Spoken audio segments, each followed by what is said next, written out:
बेटा तुम खड़ी क्यों हो क्लास में? सीट नहीं मिल रही, आगे आ जाओ, थर्ड लाइन में आ जाओ, थर्ड लाइन में बैठा लो बेटा इसको। फिर तेरी बहन को जब कोई कहेगा यहाँ आके बैठ जा, फिर अच्छा लगेगा? थोड़ा लिमिट में रहना चाहिए ना। बैठ जाओ बेटा।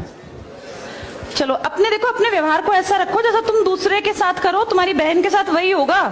यहाँ नहीं, जहां वो कॉलेज में जाएगी वहां होगा, बस में होगा, ऑटो में होगा। समाज सबसे मिलके बनता है। तुम घटिया हो ना किसी के लिए, तो तुम्हारी बहन के लिए 100% कोई ना कोई घटिया। भगवान जो है कर्मा रिटर्न्स बैक है, ये सीधी थ्योरी है ये। और ये मैं अपने लिए भी मानती हूँ, मैं अपनी बेटी के लिए भी मानती हूँ।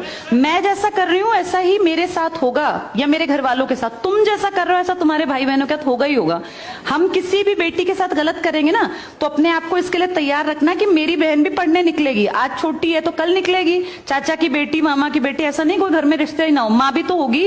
जैसा तुम कर रहे हो ऐसा तुम्हारी माँ के साथ जरूर घटित हुआ होगा। अब तुम कर रहे हो, बड़े अच्छे कई एड्स हैं, उसमें एक जवान लड़का ना सीटी बजा रहा होता है, तो उसकी माँ, देखा तुम लोगों ने वो, उसकी माँ कहती है बेटा मत कर। तुम्हारी उम्र का था वो लड़का, उसकी माँ लगा लो मेरी एज की, मुझसे 2-4 साल बड़ी होगी, क्योंकि जो बच्चे 20 के हैं उनके माँ 40-45, उनकी माँ 45 साल तक की होती हैं।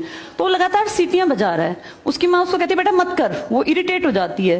तो फील करता है कि मेरी माँ ऐसा क्यों, मतलब क्यों चिढ़ रही है सीटी बजाने से, घर में बैठ के बजा रहा था सीटी।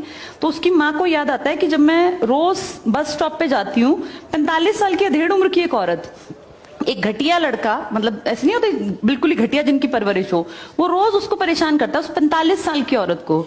तो उसको फिर फील होता है कि ये मेरा बेटा जो हरकत कर रहा है ये उस लड़के से मेल खाती है। बहुत अच्छा ऐड है, उसका एसेंस बहुत अच्छा निकल के आता है कि एक्सप्लॉयटेशन सिर्फ जवान लड़कियों का नहीं होता। आप गलत कर रहे हो ना, कोई आपकी माँ के साथ, आपकी बहन के साथ कहीं ना कहीं कोई गलत करेगा फिर। इसलिए समाज को अच्छा बनाओ, क्लास को ऐसा बनाओ, कोई लड़की वहां से अगर आ रही है और तुम कह रहे हो यहाँ आ जा, तो ये ठीक है। ये अपने आप सोच के देखो, ये हमारी परवरिश को भी दिखाता है कि हमारी परवरिश कैसी माँ ने की है। अपनी बेटियों को जितने हम संस्कार देते हैं ना, उससे ज्यादा बेटों को देने चाहिए, क्योंकि गलत करने वाले लड़के ही तो है ना, किसी के प्रति गलत कमेंट करने वाले। ये ठीक नहीं होता। इतने काबिल बनो कि कोई तुम्हारे साथ बैठना चाहे। तुम्हें ये कहना पड़ रहा है कि यहाँ के बैठो, तुम कोई वो छिछोरे 70-80 के दशक के लड़के थोड़ी ना हो, पढ़े लिखे 21वीं-22वीं सदी के लड़के बैठे हो। तुम कोई बच्चे नहीं हो। अब अपने व्यवहार को इतना अच्छा बनाओ, क्योंकि जब गलत बात बोलो ना तो ये सोच के बोलना कि मेरे घर में जो औरत है ना उसको ये सहना पड़ रहा है कहीं ना कहीं। तुम ही लोगों ने समाज बना रखा है, इसको घटिया बना लो चाहे अच्छा बनाओगे तो पूरा समाज अच्छा बन जाएगा। घटिया बनाओगे तो तुम्हारी माँ को भी 100% सुनना पड़ता होगा, क्योंकि ये कर्म है, ये किसी को नहीं छोड़ते। तुम सबको 4 दीवारी में नहीं रख पाओगे। तुम्हारी माँ को भी कहीं ना कहीं बाहर निकलना पड़ता है, चाहे वो मार्केट सब्जी लेने जाती हो, गांव में रहते हो तो गली में तो निकलती है ना, उसको भी सुनना पड़ता होगा, क्योंकि समाज बनाने वाले तुम ही लोग हो।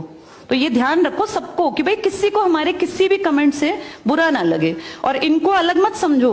जैसे तुम्हारी बहनें ऐसी ये हैं, पसंद आना कोई अलग बात होती है, पर व्यवहार अच्छा रखना चाहिए। तुम्हारी परवरिश अच्छी माने की है, कम से कम ये दिखा के चलना।